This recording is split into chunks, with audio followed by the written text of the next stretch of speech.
Jenny McCarthy Show. Oh! I did a show called Donnie Loves Jenny. Mm-hmm. My teenage son said I quit in the third season. Okay. And I'm like, this is episode 1. We have to get the whole season of like trying to figure out how to not damage him. And, Right. and he was like, I can't do this. I don't want to do this as a teenager. Right. So I wondered, A, what that was like. And do you think if you could have gone backwards, you wish you didn't do it? And then also, is it hard to live under the shadow of a famous parent? First of all, is that son the Taurus? Uh-huh. That's why. That's what happened. I thought first, I think my mindset of getting into it, the way that we got into it was my first record label was with Lou Pearlman down in Orlando, like the boy band mogul.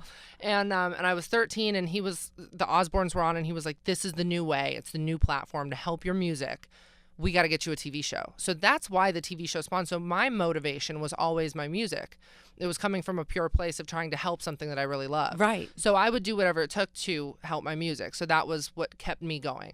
Had I just been doing it to do a reality show, I would have probably lost my mind. Okay. But it's, you had a bigger picture plan with it. Makes sense. Right. It was part of a bigger picture. But somebody recently just asked, do you think that the reality show is the reason that things imploded or that it didn't work out?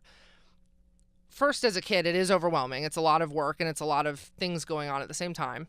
I managed that. But coming out of it and looking back, it's like it's such a blessing to have such a great platform. I wish I would have done products. I wish I would have done charities and helped people but it just happens so quick and so fast. And then once you're in it, you're doing it constantly that you can't come up for air. And you're a teenager. Right. Just give yourself some. Right. Yeah. So now this time around, I'm like, now I can learn from what I did. It was definitely a lesson of, once you get a gift like that again. Right. And I should have enjoyed my time more on it. It was so much like parents weren't really getting along and so much stress that you couldn't enjoy.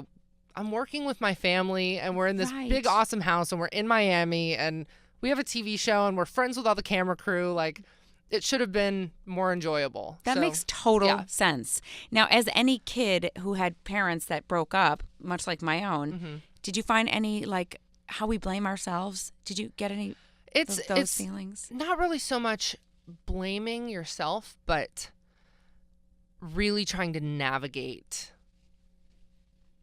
It's a great word. Possibly being the pawn, and I know my parents tried really hard to not use us against each other, but it just naturally happens. To many of us. Because they're hurting so bad inside that they're spewing this venom about the other in front of you, or, I can't believe your dad did this, or I can't believe your mom did this. And you hear it and it's like, it's hard to not form your own opinion of who is in the wrong, especially when you're young. So that is really, as an adult, I would have been like, hey, you guys duke it out. I'm staying on the sidelines. That's what I should have done, but it's hard because you love both of them and you just don't want to see it happening. Kid. But yeah. You're a kid. And then you're like, which side do I take? And do I have to take a side? And how do I heal my parent? How do I make one feel better? And can someone find love still? Like, those were all my thoughts back then. Yeah. It's a lot of responsibility. And taking on their pain. Yeah. Watching the Gawker movie, was that tough for you? No, actually. And it's funny because I saw it was on Netflix, right? Yeah. It popped up on Netflix. I watched it and it was cool because they focused around other people's cases too. Yes. I think they focused on Erin Andrews and a couple different people. Again, I feel like this is like you're doing an absolutely great interview but this is like what people really want to know about, which is great that you're asking. I feel like sometimes the worst things lead to like the most beautiful destinations. Amen. And I know that any wonderful person that I've met in my life, I've met through a total snake or like some crazy thing. It always takes some bad situation to like get a great friend out of or something like that.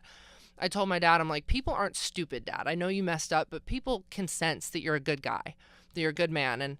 And he's been a great father to us and his heart is pure gold. Absolutely. So I said, yeah, you may have messed up, but I said, people know, like, don't judge somebody for sinning differently than you do. Everybody messes up, okay? So let's just get that down there. And, you're doing something that's going to help other people. I mean, if I'm married one day and somebody sticks a peephole through me and my husband's bedroom. Right. They would have the right to do whatever they wanted with that video. I mean, that's exactly. crazy. I was so happy when Yeah. he sued. I mean, what my dad ended up doing in court was protecting people in the future from this happening. You know, even though he made probably not the best decision, you know, sometimes people are just minding their own business and having a private life. That's right. You know, I thought it took a lot of bravery on his part. I couldn't imagine. I mean, having to just own up, and there were so many things that, you know, he was facing that he was like, you know what, just let it all come out, because I'd rather do the right thing and just be known for what happened and own up to it than hide and try to cover Right? stuff up. And To me, you grow a tumor when lies you hold need on to legs that to kind of stand stuff. on. Yeah, you just Put it all out there Yeah. and be truthful and honest. And if I might, you kind of reminded me of a saying of everything happens for the best reason possible, and you might not know it yet, right. but in hindsight, you always find it. Mm-hmm. Was there someone you met during all this, or was that the message that look what's the good that came out of it? Was there somebody you met along the way? No, it was just that, you know, I try to keep my track record pretty clean, but I mean, we still, every now and then, you know, you send a text and you're like, ooh, if anybody ever saw that text, or, you know, it definitely teaches you that if there's anything that you're not really proud of or whatever, you know, that was the person that you were then. You can choose to be a different person today. So if something were to come out on me, which I don't think there's any sex tapes, unless somebody didn't tell me. Unless there's another fucking you know, peephole. Yeah, unless there's a peephole or something. But, you know, the best thing to do is just, you're human. Like, own up to it. And I feel like people will have that empathy. Absolutely, when you're overall, honest. yeah. Brooke, I could talk to you forever. I know, you're like so in the groove. You're really a wonderful person. I mean, I knew that from before, but you, I mean, it really shines through your soul and your wisdom.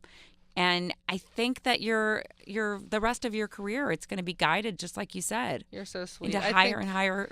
I think if you keep staying on that, like, doing things that feel right in your heart, yes, that can't lead you astray. Exactly. Yeah. Brooke Hogan, I hope everyone checks it out. The Fashion Hero. I know I'm putting it on. Streaming now. It's on Amazon Prime. It's 1 hour. Check it out. Thank you so much. Thank you. You're so fabulous. Like, amazing. Fantastic. Give my love to your dad. Oh, I will. And your mom, the whole family. Will. Thank you. Thank you, sweetie. Jenny McCarthy Show. Oh!